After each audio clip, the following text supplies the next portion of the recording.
mean, it's not good inside, but it's doable, it's workable. I could do roofs, I could do, you know, everything here. So this is to me, this right here, this house is a great buy.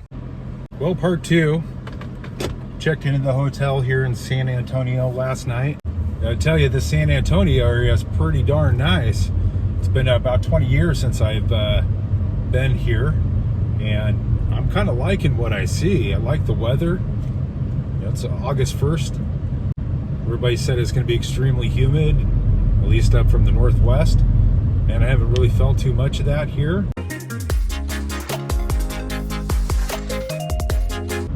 Starting my drive looking at properties. I've already looked at 3 houses.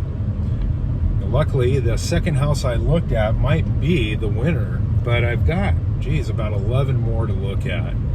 And so, you know, if you watched the first video, I got into saying things about what to look for when you're buying a house, regardless of whether it's going to be your primary resident or if you're going to be doing what I'm doing, which is buying, fixing it up, and then reselling it. The neighborhood, you know, when you're getting into these projects, obviously you don't want to get in over your head too much, but the neighborhood that you're looking at is equally as important as the house, in my opinion. I think even maybe more so. I think the neighborhood will tell you a lot about the kind of profit and the returns that you're going to make off of your flip. So luckily enough, I was able to talk to a nice parcel carrier, stopped him on the road, asked about a neighborhood, and these houses are, this house that the second house I looked at, I really kind of like. It is, you know, obviously it needs a lot of work, but the houses around it are the same size and they're immaculate. The lawns are cut, they're manicured, they're edged. They're not big houses, but at the same point in time, they are, you can tell there's pride in that neighborhood. And to me, that's what you're looking for. And so if you are doing this, or just keep that in mind, you know, that the neighborhood itself will speak for the house that you're looking at purchasing. And with that, I'm going to be on to the next one. So on another point, in my personal and business development coaching practice, I talk about my 4-step system. That is the basis of the Hard Knock State. That's the foundation of everything I coach on. That 4-step system is designed, it's a goal creation and goal achievement step process. But you could use it for no matter what it is that you're looking for, no matter what you want. And so if you take that 4 steps, number 1, it's knowing what it is you want. Number 2, you got to commit to it, change your mindset, and develop no limit thinking, right? You can't think of all the negative things and things that are going to go wrong with what it is that you want, because that's going to stop you from actually going out and getting it. Number 3 is you want to write it down. And so with real estate, because I know what I want, I'm changing my mindset, right? I've got that mindset that it's all going to go my way. I'm assuming everything's going to work out for my greatest good. And then here's my notebook. And so everything I'm doing, I'm writing down. And then number 4 would be putting in the work until it's yours, until you've achieved what it is that you're after. And so that will be achieved when I close the sale of the house. You know, if you want more information on that whole 4-step system, you can always reach out to me at thehardknockstate.com. But it's very simple. On all my social media platforms that I use, I throw that 4-step system out there. You could take that 4-step system, won't cost you a penny. It's absolutely free for you to use. Where my coaching practice comes into play is when people have mental blocks or there's obstacles. You know, they can't get around fears. They can't find a way to have the confidence in themselves to get out and actually get those goals achieved or make their dreams a reality. And so that's what I help with. But in the case of real estate here and doing what I'm doing, whether you're buying a residential home or you're going in for an investment, the 4 steps, right? Know what it is you want, change your mindset, develop no limit thinking, write it down, and put in the work until it's yours. I keep missing my turns, even though I have GPS. Sometimes, roads are so close together, and then when you're looking at the GPS screen, it says you're on the right path, and then that road splits off, and you realize that you should have veered right instead of going straight. Well, that's happened to me more times than I could even count on my hands and my toes. But again, that's what keeps things interesting, keeps things exciting. You get to see a little bit of the area surrounding where you're trying to go, and that could lead you to find out whether the house or property you're looking at is going to be the right one. Now, in the first days, like when I've made my list, I wrote down the houses I wanted to look at. So my game plan is I, of course, did a lot of the research back in Washington, been looking at these houses. And again, I use the Redfin app because that updates from the MLS every 15 minutes. It's the fastest. Other websites are great, and I mentioned that in the part 1 video. But the Redfin is app if you are looking for the most current and up-to-date information. That's the one to use. So what I do is I have a list of these houses.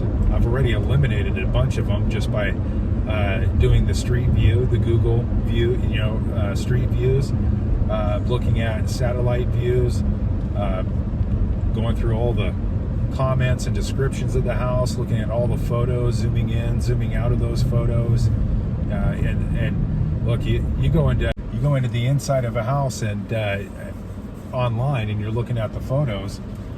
With the app, you can pinch and zoom those photos, and you can see little things like, wires hanging out of outlets, and mold again, starting to build up in the corner of walls, and faulty ceilings, ceilings with the old 1970s and 80s popcorn ceiling, right? That's just extra work that you got to do when you go into rehab. I wouldn't really say that is going to be a huge expense to remove those. However, it's very time consuming, and when you don't do it right, you can create a mess. Kind of ironic sitting here talking about searching on Google Street Views, and right in front of me is the Google card. I'm about 2 minutes away from the 4th house I'm going to look at today. This video, may only be 20, 30 minutes, 40 minutes, whatever. But this process takes all day. Houses aren't just right next to each other. They're all spread out all over the city. But it's kind of cool about San Antonio. If you look at it on a map, you can start, it's kind of like a circle, right? And then you can start, I'm just starting at one area, and then I'm doing a complete circle, driving all the way around. That will lead me right back to the hotel where I started. My game plan with this, and so I drive all the properties today. I don't get out and I don't go out and look inside the properties. I don't walk the properties today. I just drive. And I'm driving, I'm looking at neighborhoods, I'm looking at the stores around the neighborhoods. And this neighborhood so far has not, it was a good entrance, but it's not exactly the right one. All right, I flipped the camera around so you can see exactly what I'm looking at as far as the neighborhoods. Okay, so this is kind of similar, a little bit more of a newer neighborhood than the very first house I looked at. But the condition of these yards, look at the streets, look how tight the streets are, right? So now some of these houses, like this one right here, over to your right. That one looks fairly well maintained, but a lot of these are just really let go. And it's too bad. These look like they're, I mean, I'm not saying they're newer homes, but, or houses, but they, you know, probably 60s, 1960s build, maybe 70s, I'm guessing 65.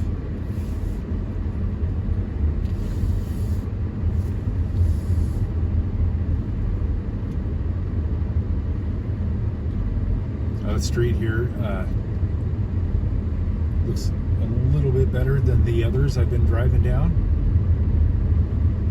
But notice the grass. If you can see the grass, how there's not one yard that's maintained. Look at that. Obviously it's garbage day or close to garbage day. But this house, this neighborhood, I just might outrule this house altogether just because of this neighborhood. Now, the people living in the neighborhood may be absolutely amazing people, and they may have hearts of gold and doing the right things, but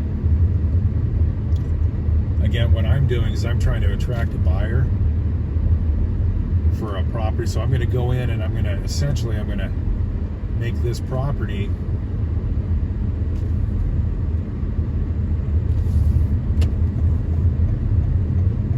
better than the rest, and having the queen of the neighborhood isn't always the best thing. If all the houses, now the houses to the left of me are pretty darn remarkable. They look like they're newer, they look pretty well maintained, but coming down in this older neighborhood, it's a complete opposite story. So I'm looking for a specific address.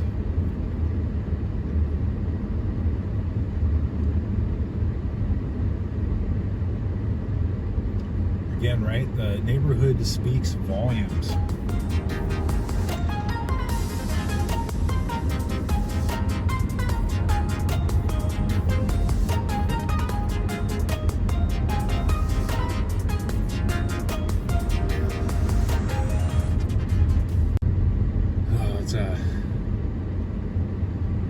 You can't ever think about the time that you've wasted driving around, looking at properties.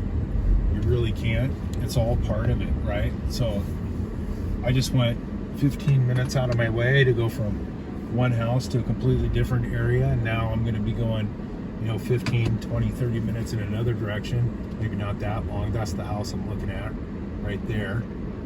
It's got a big old stump in the front yard. I don't know whether that's not it. Where is this house? Is that it?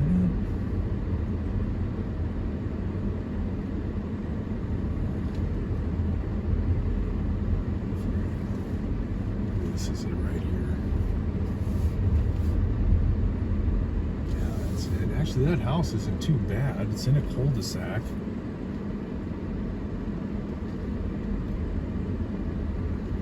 Like the entry of it. It's got a white brick front on it with some, looks like T111 siding. The neighborhood alone, I don't know.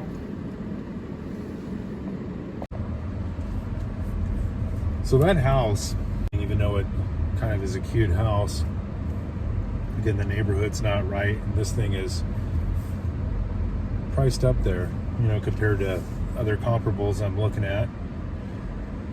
So I'm gonna have to mark that as a no, and we're gonna be moving on to the next property.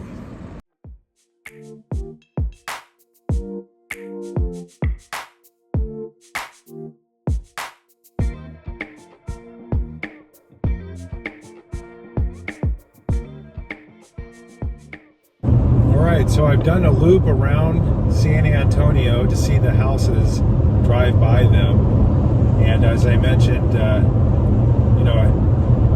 I take a day, I drive the neighborhoods. The next day, which will be tomorrow. I'll meet with the real estate agent or the broker.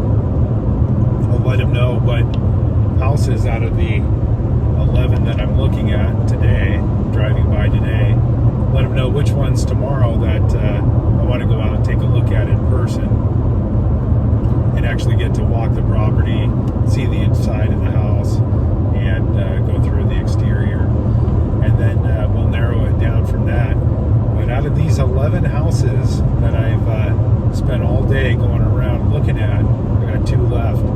And I'm actually going outside of San Antonio, south, towards the Gulf, towards Corpus Christi, in a little town called Pleasanton. It's about, 30 minutes outside of San Antonio. It looks like a pretty nice little area. And of course, this would be like a suburb of San Antonio. And so 2 more to look at. And out of those 11, minus the 2 we're looking at, only 2 of them are prospects. Two of those out of the 11. So that's what you got to go through that in order to narrow it down to find those 2. Now, let's say if I had called an agent first, there's no way I'll be able to set up showing, and go all around the city of San Antonio to see all those houses in a day, 2 days, 3 days. So just by driving, and the agent, you got to keep in mind, the time is money, right? And their time is valuable. I'm not going to be that agent's only client. Okay, I'm going to be one of a handful of clients that agent's working with, and I do research on the agents who I work with too. And like my last agent up in Washington State, when I do go back there and I do this again up there, if I do go back up there, which I probably will, I'll use her again because she is phenomenal. And what you really want with, in my opinion, when you're looking for a buyer's agent, is you want somebody who's willing to listen to your needs, your wants, and exactly what you're trying to accomplish. Now, when I meet with this new agent tomorrow, and I go over these houses that I want to see, I'm going to find out a lot more whether this is the right agent to work with. Now, if she is the right agent that I'm going to choose to work with, I'm going to give her a ton of business. Massive accident over here on the other side. Holy smokes, looks like a rollover. Watch your speed and be safe, that's for sure. But now if this agent is the one and we connect good and we do good on this one property, this one house, I will keep using this agent over and over and over again until I'm tired of San Antonio. And then why? Because I'm a relationship kind of guy. Being in sales myself, sales background, there is nothing better than building great relationships. And when you're loyal and you connect with somebody and build a bond and a relationship with somebody, they're going to remember that. They're going to remember you. They're going to know what you like. They're going to know how you act. They're going to know what you're looking for.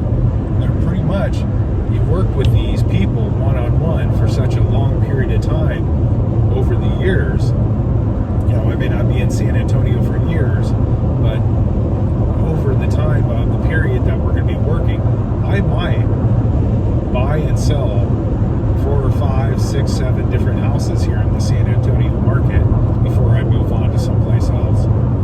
So build your relationships, and just like introducing yourself to any stranger that you might meet.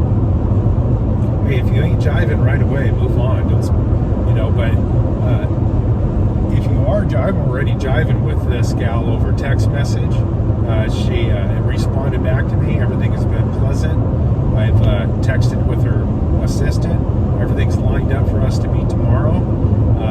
We know exactly where we're meeting, the exact time, everything. And that's a big plus in my book.